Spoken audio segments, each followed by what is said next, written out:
ছেলের সাথে 7 বছরের পরিচয় আর 5 বছর যাবত ফিজিক্যাল রিলেশনে আছে। আমাকে না জানিয়ে বিয়ে করেছে। আমার কাছে সময় চাইছে, থাকো, আমার সময় হবে তখন আমি তার ব্যবস্থা করবো। এভাবে বলে আশ্বাস দেয় আর রাখে। আর এভাবে বিয়ে করেছে আমি জানি না। বিয়ে করা 3 মাস পর আমাকে জানাইছে যে আমি বিয়ে করেছি। তারপর থেকে ঝামেলা চলছে ওর সাথে। আমি এসেছিলাম এর আগে এদের বাসায়, আবারও আসলাম। কেন আসলেন আজকে আপনি? আমার সাথে যোগাযোগ করছে না, এখন কিছুদিন যাবত যোগাযোগ করছে না, যোগাযোগ বন্ধ করেছে। কাছে কি বাল করবে আমার করে নেই। আমার খারাপ ভাষায় আমাকে গালি গালাজ দিচ্ছে, কথা বলছে আমার সাথে। ওকে জিজ্ঞাসা করবে আর আমার সাথে আমাকে যে বাসায় নিয়ে যেত কন্টিনিউ আমি সে বাড়ির ঠিকানা দিচ্ছি, আপনারা কথা বলেন। কেন নিয়ে যেত? বউ পরিচয় দিয়ে নিয়ে গেছে।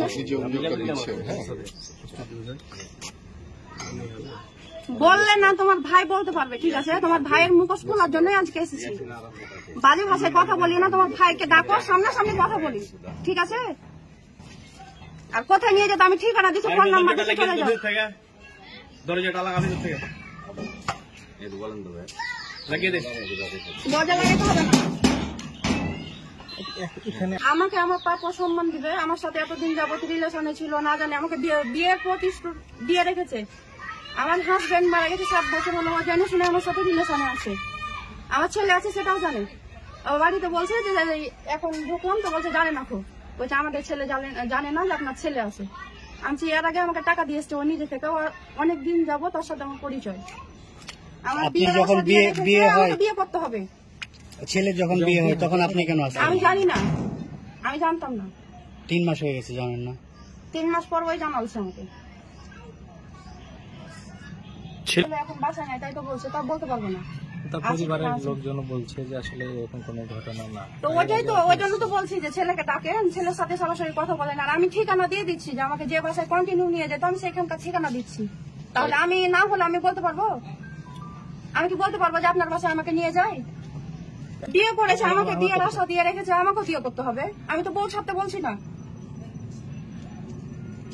আমার সাথে এতদিন আমাকে ইউজ করলো, তো আমাকে বিয়ে করবে না, বিয়ের আশা তাহলে আগে বলতো। বিয়ে করার আগে আমার সাথে ভেজাল মারতো, কেন ভেজাল মারেনি আমার সাথে? ও আমি বিয়াদবের মতো চলে এসেছি, তো ও আর কত ভালো মানুষ হলো। ও ভালো মানুষ হলো তো মুখোশধারী শয়তান। বিয়ে করবে কি করবে না ওটাই তো ঝামেলা তো লেগেছে। ঝামেলা লাগুক, তবে দেখছি কি করবে। বিয়ে আশা দিয়ে রেখেছে, বিয়ে করবে না মানে নামবো আর বাড়িতে জীবন দেবো, সব দিকে ফসাবো আমি।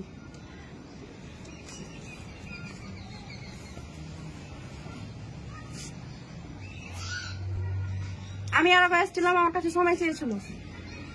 কারো সময় চেয়েছিল? এই যে এসেছিল, যে বেনু কাকা আমার ছেলেও সময় চেয়েছিল, শুক্রবার অব্দি সময় দেন। সময় নিয়ে কাজ করলো না, সময় অনুযায়ী কাজ করলো না, তার জন্য আবার আসলাম। এর আগে আপনি এসেছিলেন, কথা বলে গেছেন? 14/10/2024 আমার গার্জেনকে ছেড় দিয়েছেন তো আপনি ফোন দিয়ে। আমাকে হুমকি দিয়েছেন। তোমার সাথে কথা বলবো না, আমি ভাইয়ের সাথে নিয়ে তোমার বাবার সাথে কথা বলবো। আচ্ছা বলেন, সমস্যা নাই। খুব ভালো মেসেজ কি দিয়েছিল 3-4 দিন আগে? এই সব কাজের জন্য আমি সরি, এটা সেটা সব কাজের জন্য সামনে আসতে পারেন। আমি ফাজলামো করছি না, ও আমার সাথে ফাজলামো করছে। খুব ভালো করে আইন রাস্তায় কোর্টে গেলে কেস করতে পারেন, আসতে পারেন না কেন? মুকুট ভালো শয়তান আসতে পারেন না কেন? সামনে ওই যে শয়তান মুকুট ভালো তো বুঝতে পারছো। খুব ভালো তুমি এখন আসতে কেমন করে বেহার? ভালো না তো, ভালো না দিতে চাইলাম। এখন ভালো ছিলাম দিতে কতদিন আসলে, এখন তো খারাপ দিতে চাইছি। হাত পা ইগরা যে কোন দিকে ঘাট পাইলে না, তো ঘাট পাইলাম না। কোর্টে গেলে কোর্টে গেলে এই মামলা করতে পারলে না, ওখানে করতে পারলে না, সেখানে গেলে থানায় কিছু করতে পারলে না। আবার এই করে করতে এসো, বাড়াবাড়ি করতে এসো। সব কিসের বাড়াবাড়ি করতে? ভাই যে কথা হলো সে বললেন, আসতে বলেন, সামনে আসতে পারেন না। ভালো তার প্রমাণ দিলে কাজ করলো না কেন? না ভালো মানুষের জন্ম হলো, ভালো কাজ করলো। বাবা বাদ দাও, আপনি তো বলেছিলেন যে পারলে আমার ব্যবস্থা করে নাও, তাহলে আপনি কি ব্যবস্থা করলেন?